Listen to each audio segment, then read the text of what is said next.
आपकी ताकत आपकी सोच पर निर्भर करती है और ये सोच कैसी है, नकारात्मक या फिर सकारात्मक।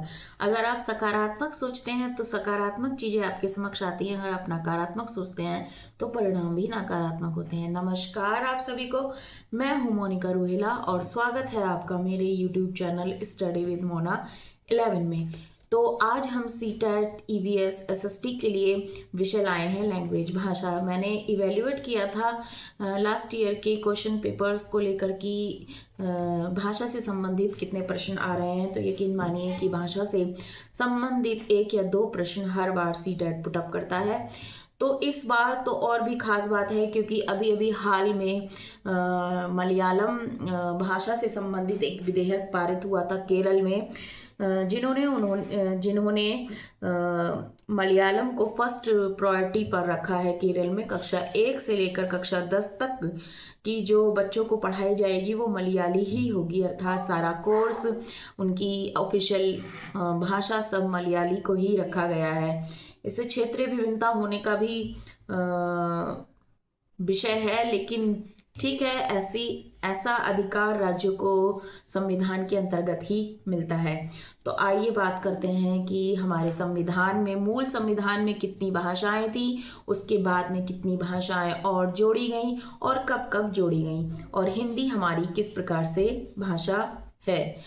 तो हमारे मूल संविधान में 14 भाषाएं थी, 8 भाषाएं बाद में जोड़ी गई, तो कुल मिलाकर 22 भाषाएं हमारे संविधान में प्रेजेंट में हैं। तो हम बात करेंगे कि संविधान में मूल भाषाएं जो थीं, जो मूल संविधान में भाषाएं थीं 14, वो कौन कौन सी थीं। तो सबसे पहले थी भाषा असमिया, बंगाली, गुजराती, हिंदी, कन्नड़, कश्मीरी, मलयालम, मराठी, उड़िया, पंजाबी, संस्कृत, तमिल, तेलुगु, उर्दू। उसके बाद 8 भाषाएं कौन कौन सी और कब कब जोड़ी गई।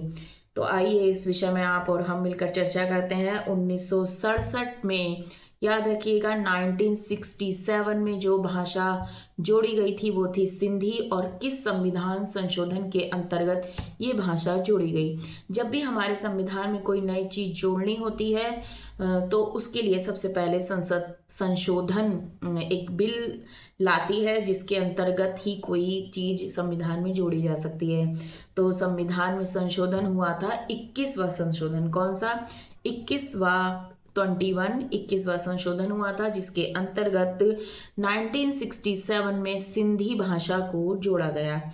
उसके बाद 1967 के सीधे 1992 में, यानी कि इतने साल का काफी गैप रहा, उसके बाद एक संविधान संशोधन हुआ था 71वां, यानी कि इस बीच में और भी संशोधन हुए थे जिसमें तमाम चीजें संविधान में जोड़ी गई या बदली गई या और भी प्रावधान आए। लेकिन 71वां संविधान संशोधन था जो 1992 में हुआ था, और इसके अंतर्गत 3 भाषाएं जोड़ी गई थी, कोंकणी, नेपाली और मणिपुरी। उसके बाद सन 2003 में 92वां संविधान संशोधन 2003 में 92वां संविधान संशोधन हुआ, जिस संविधान संशोधन में बोडो, डोगरी, मैथिली और संथाली, बोडो, डोगरी, मैथिली और संथाली, ये 4 भाषाएं जोड़ी गई। अर्थात 1967 में एक भाषा जोड़ी गई थी, 21वां संविधान संशोधन हुआ था जो थी सिंधी।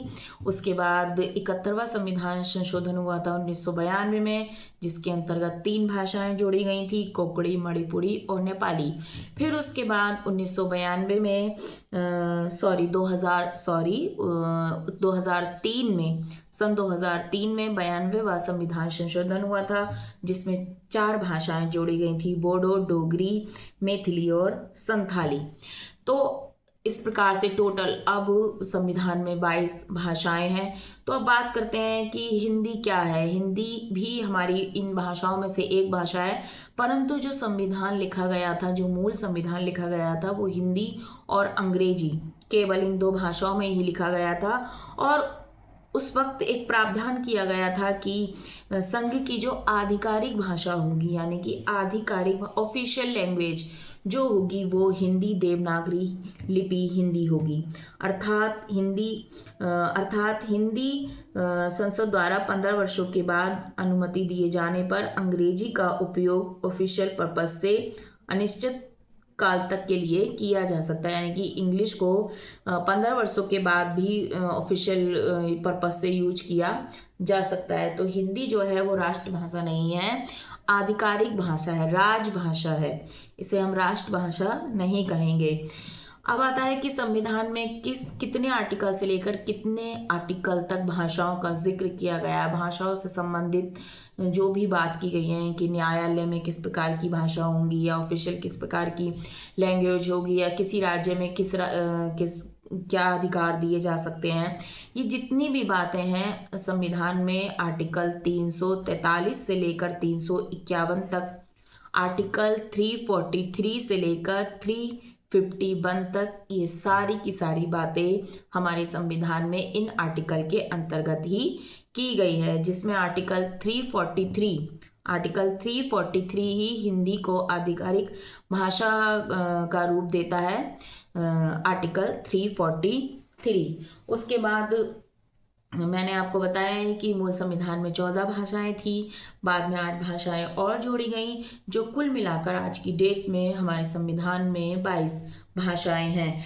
तो इस साल मुझे लगता है कि भाषा से संबंधित एक ना एक प्रश्न जरूर सीटेट में पुटअप होगा, क्योंकि अभी हाल फिलहाल में एक ये मुद्दा ज्वलंत रहा था कि मलयालम भाषा है, केरल की भाषा है ये मलयालम।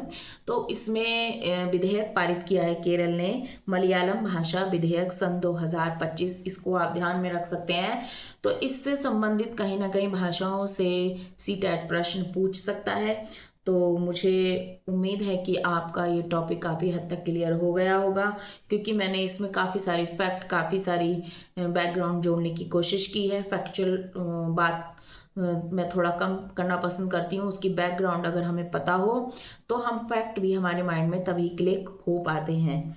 फिर बात करेंगे कि अगर हालांकि बहुत सारी भाषाओं के अपने अपने परिवार हैं, अपनी अपनी लिपि है, लेकिन आप केवल मुझे लगता है 2-3 भाषाओं की आप ये याद रखिएगा, ख़ास तौर पे जिसमें कि हिंदी भाषी क्षेत्रों के लिए ये ज़्यादा ज़रूरी है कि हिंदी जो है वो किस भाषा परिवार उसका क्या है। हिंदी का इंडो आर्यन भाषा परिवार है, और इंडो आर्यन और भी भाषा का परिवार है, असमिया, बंगाली।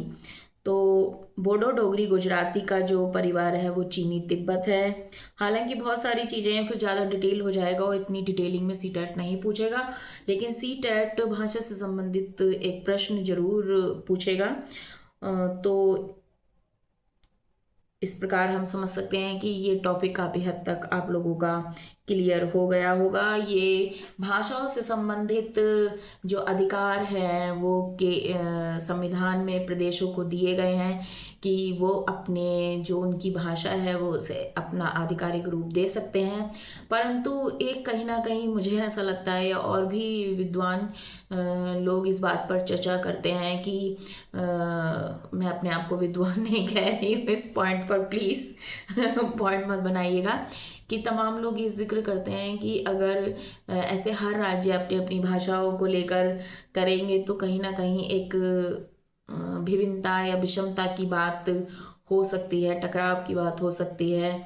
हाँ, लेकिन ऐसा संविधान में है, हर राज्य को अधिकार है, और वहाँ की जनसंख्या अगर किसी एक भाषा का यूज़ करती है तो वो लोग अपनी भाषा को ही प्रायोरिटी देते हैं।